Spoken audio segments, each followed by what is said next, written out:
Good day and welcome to the continuation of the North Carolina 2022 Annual Conference. I'm Lieutenant Colonel Martin Heller, and today I'll be briefing about pilots' roles and crew chiefs in maintaining aircraft in flyable condition.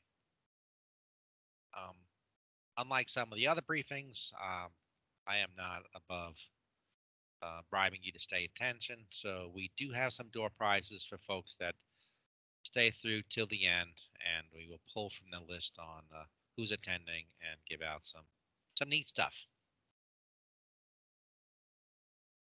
Uh, I am the North Carolina Wing Aircraft Maintenance Officer. I am assisted by Lieutenant Colonel Chris Bailey, Lieutenant Colonel Ray Davis, and Lieutenant Colonel Rob Mason in helping maintain the crew chiefs maintain the fleet of aircraft in North Carolina. As with most of these briefings, uh, you will get some credit for your career tracks if you so desire. Here are some of the areas we'll be covering in the operations, technical, and senior ratings.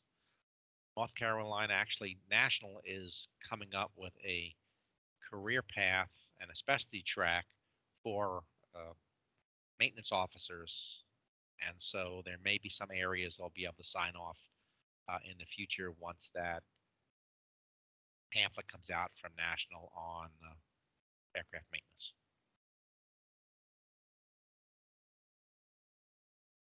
So why do we fly? It's easy to get into a discussion in the Civil Air Patrol on why we're part of Civil Air Patrol. Flying takes it to a new level. Um, some are pretty obvious. We get to fly some well-maintained aircraft. If you've flown other wings, you'll discover that North Carolina's aircraft are maintained at a higher standard than some of the other aircraft that are out there. That's a reflection on all of us. For those that have not flown G1000 systems, it gives you an opportunity to upgrade if you haven't. And uh, most of this is not on your dime. Our flight instructors cannot even charge for their time. It's all donated. So try to be nice to them. Um, and North Carolina, because of the arrangements it's made, has so many flying opportunities that if you have the hours, the minimum skill experience hours, you pretty much can fly financially for free.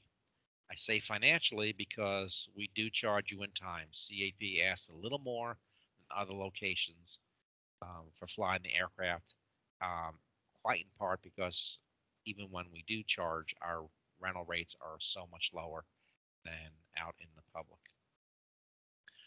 So there are plenty of opportunities to stay proficient on flying with CAP, and even some of those missions are fun proficiency missions, not just droning along in the sky. And if you so desire to rent an aircraft, the rates are a half to two-thirds of what it would cost on the outside world. $65 drive for a 172 and $75 drive for a 182 is much less than the going rate, especially for a late model G1000 airplane. Of course, we do ask more, and I estimate that for every hour of flying, there's 2 hours of support work from the electronic paperwork and WIMMers to the pre and post flight, fueling the aircraft, tying it down, closing the sortie out. So it's not totally free. We do take it out of your time and your life. And the maintaining of the aircraft is not just a one-person job. It's an all-of-us job. The big thing is, even though we have lots of opportunities to fly, if the plane isn't being flown within your squadron, we will move it to squadrons that will fly it. There are a lot of more squadrons out there that want airplanes than we have aircraft. And it's all a matter of having pilots available to fly. We get that some of you have careers and family and other obligations, and you could only fly every Sunday afternoon or every other Sunday afternoon in the good weather. And that's fine if you do fly that much. But if your entire squadron is made up with people in the same scenario, there's not enough flying going on to keep the airplane. So that plane may be moved someplace else where there are people more available to fly the aircraft. And then finally, it's pride of ownership. It's all of our airplanes. We expect everybody to help out, from the wiping down of the aircraft to make sure the paperwork's okay, and fueling it and such. So the maintenance requirements for Civil Air Patrol are pretty much the same maintenance requirements as most organizations. You have your FAA requirements, or absolutely mandatory. There are manufacturer recommendations, which CAP treats as mandatory, because there's a philosophy in Civil Air Patrol, and it's a lawyer-proofing type of philosophy that, hey, if an expert said that this is what we should do, we're going to do it because we cannot explain in a law situation to non-aviators why we thought it was better not to follow the manufacturer's guidance. So even though the FAA will let us fly over TBO on the aircraft or outside of 500-hour magneto inspections, Civil Air Patrol will not do that. And then, of course, within Civil Air Patrol, to protect the aircraft, they've added a few more requirements, from corrosion protection to washing it, because aircraft are not inexpensive. They're $500,000 or more nowadays. And then, of course, here in North Carolina, we've learned a few more things that we're able to say, hey, this is what's breaking our aircraft, from leaving the windows open when doing run-ups. Those hinges break fairly easy and they're pricey. And also staying off the fuel steps on the fuselage. And then whoever's available, we need your help to protect an aircraft when weather's coming in. It's not just the crew chief's responsibility to move an aircraft. So basically, if guidance is out there, CAP will follow it. We understand the region now is publishing a supplement, and you've heard the old child expression, "Step on a crack, break your mother's back." Well, since that's out there, they're going to publish it as well as a restriction. So if you have been in other CAP wings, you'll know that we do a great job of maintaining our aircraft. We also fly more aircraft, more hours per aircraft in the last 8 years. CAP's goal is 200 hours, and even during COVID, we hit that with almost all of our aircraft, and we're within 8 hours of the 3 aircraft that didn't. There was only 1 aircraft that was even less than that. But the good and bad about flying so many hours and getting aircraft is that if you don't fly them, you lose the aircraft. And we need people to fly. Um, People need to fly their own load. We don't want to go to the same pilot over and over again to fly the missions. They get burned out. Efficiency isn't maintained across the force. And there are some great flying opportunities that allow us to even do touch and goes and instrument approaches and FLIR missions. So the great thing is North Carolina doesn't fly and doesn't fund most of their flying. So there's plenty of opportunities to fly. If you're not flying uh, at least monthly or twice a month, you may want to review your how much you do get into the cockpit. But like in anything, 1,000 attaboys can get wiped out with one bad day. And when that happens, they're going to try and find fault with everyone, or find a fault with the system that may not have caused the incident, but they always want to point out where something could have been done better.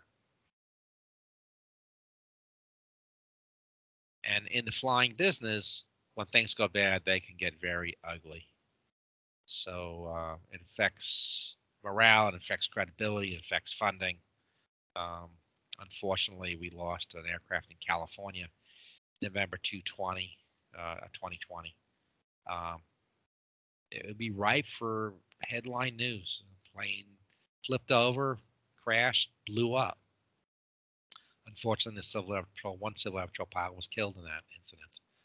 But because of Civil Air Patrol's credibility and operations, it wasn't sensationalized. It was covered news for one day locally, and it was not repeated several days. Just a week later, an airplane flipped over the East Coast, and that barely made the news at all. In fact, I only found out about that one because there's actually a website out there from some disgruntled CAP guy that tries to point out our faults. So we do have enemies, people that want to use our money for other purposes, or are disgruntled, or what. But we have great credibility, and that's because you guys follow the rules and we fly our planes safely. So who keep our key players? Who are the key players in keeping our fleet safe?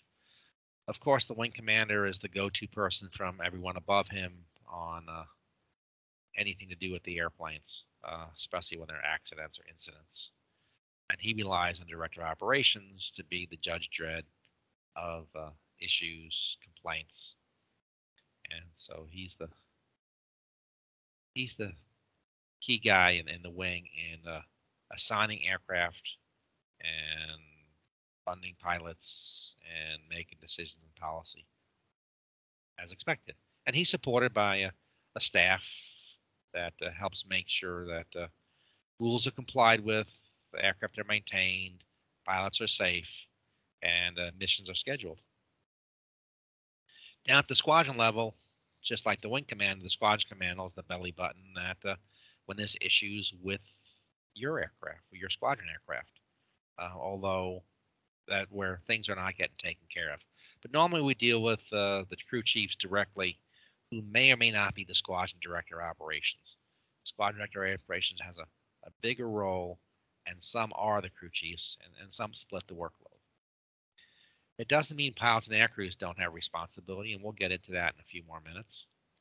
And of course, it's the shops that maintain our aircraft legally and safely. And headquarters pays the bill, so they get to write the rules. If you're an aircrew, you know about WMRS. You understand how it tracks the sorties and the hours, but it does more than that. It tracks proficiency, it tracks maintenance, some maintenance status, it tracks funding, finances. We only see it for North Carolina and for the Mid-Atlantic region, but it's out there tracking all 52 wings, all 8 regions, headquarters. It's a massive database with a lot of great information and a lot of reports you can pull from it.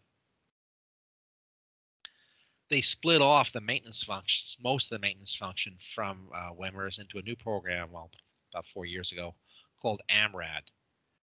And AMRAD tracks the hours on the various components, magnetos, governors, props, engines, airframes, oil changes, ELT batteries, corrosion protection, IFR certifications, and a host of other information out there in the system. Crew chiefs and the aircraft maintenance officers work with AMRAD. It's a single source for information, and it's great because we used to do a lot of stuff by email, and now everything is done through this one single program. And part of the reason why it works is because any maintenance action that's going to cost money requires a discrepancy. Otherwise, the national can't pay the bill. So it forces you to put something in there so we could charge our maintenance, so our maintenance shops could charge us for that work that's done. And between the two programs, they spit out an AIF cover page. Right now, it's in WMRS. They're going to move that function over to AMRAD. But it tracks what the hours are, when are things due, both on time and by TAC hours. But it doesn't work if people don't look at it. We fly a lot of hours in North Carolina.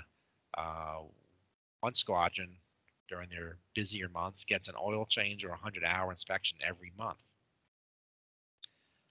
practically. And with so many moving parts, it's easy for something to get skipped, especially when you're flying 30, 40, 50 hours in a month. So when you check when pilots fill out a log for flying the aircraft, then they need to bounce it off the front page of that book to see if we're coming up on any major maintenance or minor maintenance to make sure that your planes stay legal and safe.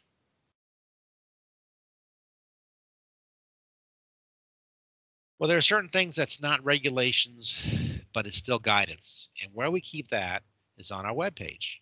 The North Carolina Wing page has an operations page, and under that's an aircraft maintenance page. Most of you have probably been there.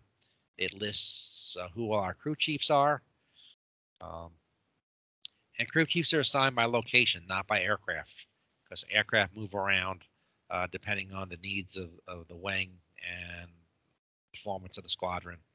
Um, so these are the guys that will take care of the aircraft as the crew chief when the aircraft is on their ramp. Actually, if you click on their name, it'll jump to an email address to reach out to them.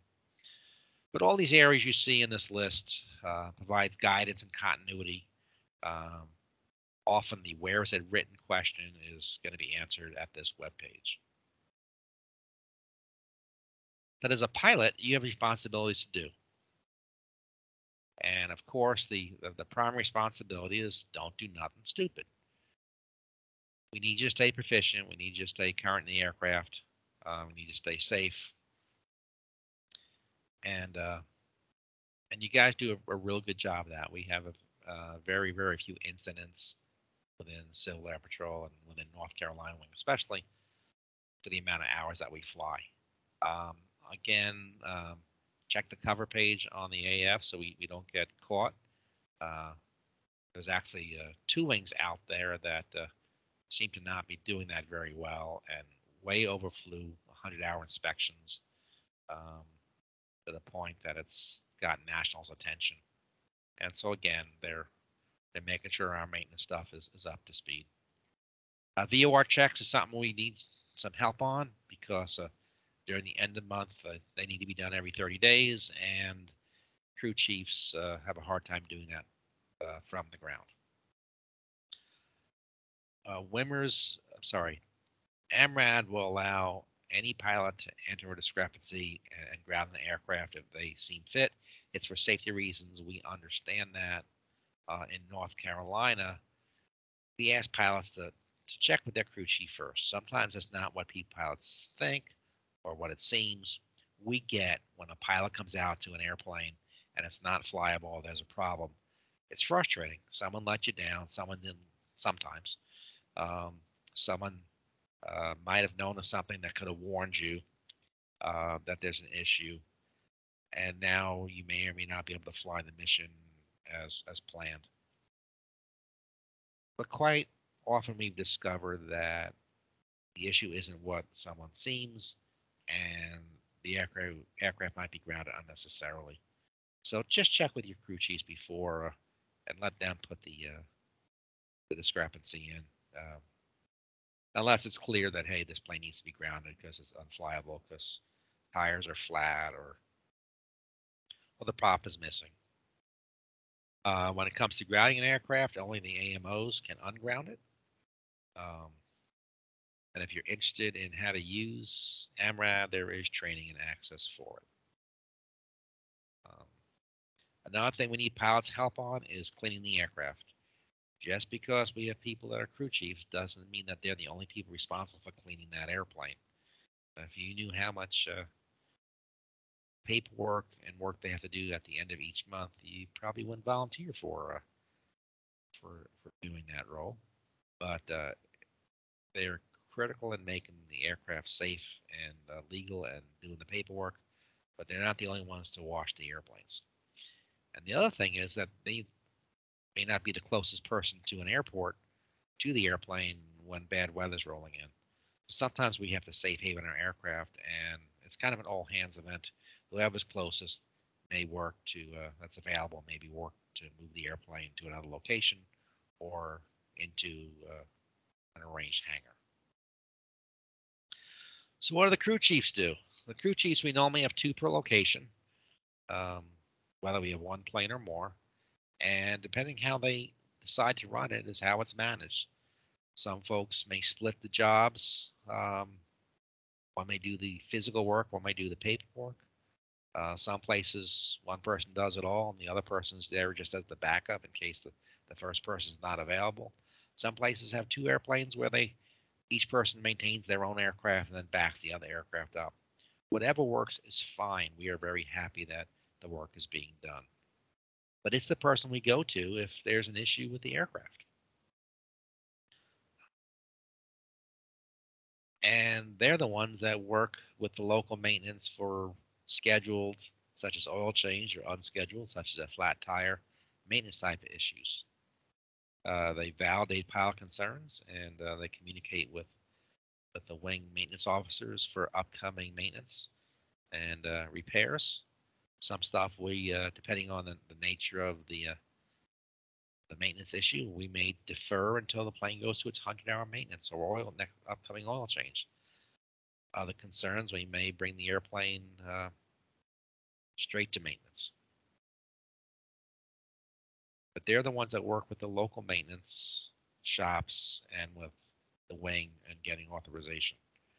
We also have a unique program where we photocopy every logbook entry. So logbooks are a critical part of aircraft maintenance and value, and so we back up everything that's written with an online logbook, which requires a photocopy of every entry. That could be 3 or 4 entries every 100-hour inspection or every annual inspection. Some of our crew chiefs are pilots, but they don't have to be. We prefer that they do because normally they have much more continuity on what's required for an airplane if they have one themselves. And we have a monthly, on the admin side, there is some monthly reporting requirements that's pretty extensive because of all the hours that we fly. Headquarters has realized the importance of maintenance officers and crew chiefs and have developed a specialty track, or are developing a specialty track, and have really recently published not only a new maintenance regulation, but a training pamphlet as well. And this badge you see up top came off the training, the actual training pamphlet. So this may be the new badge for aircraft maintenance officers. So what do aircraft maintenance officers do? I wish I knew. Actually, we're the belly button for the wing commander and the director of operations, and also region and FAA on aircraft concerns. We work with our crew chiefs. We often help train the crew chiefs on what's going on, keep them in the loop. We clear discrepancies and work a host of issues as written here. We also monitor members in AMRAD for maintenance actions and research projects to make sure that we don't overfly some of our requirements. And we keep that stuff on our webpage to keep the continuity out there. And then special projects and initiatives as we see fit or as deemed necessary. So with all this effort, a lot of moving parts, there's always a few things we could do a little better. We do have a tendency to turn round tires into not so round, landing either with feet on the brakes or trying to make a taxi turn off, going a little too fast. As mentioned, it would be helpful that aircrews pay a little more attention to VOR checks. That's probably the most missed item, and that's an FAA requirement if you want to use your VOR. And it helps you keep you proficient in the G1000, especially for that. We could use help there. The baggage area, just like in your trunk of your car, tends to keep on collecting stuff that's weight. Affects useful load, affects your weight and balance, affects safety. We've also added 6 pounds back there for the ladder. And if that's not tied down during turbulence, can bounce up and break a window, which has happened more than once for us here in North Carolina. Again, sometimes people think it's other people's job or the crew chief's job to clean the airplane, but it's everyone's job. And CAP, not North Carolina, CAP requires an aircraft to be cleaned twice a year, twice washed and at least once waxed. I find it's easier to keep it clean if you wax it, at least the leading edges, each time you clean the aircraft. But that's an everyone's job. And in North Carolina, we've been forced to go to a policy that if it's overdue by 3 months, we will ground it. Um, National has been focusing on tire pressure. Um, so I will just say National is focusing on tire pressure. Anyway, but we do a really good job, and we're known for doing a good job throughout CAP in keeping our aircraft operational and in good shape. And that's all due to our crews and our pilots. And so we'd like to thank you and remind you of the good job you're doing. With that, we'll open the floor to some questions. We'll also have some door prizes for those that are still with us. And we will take some questions now.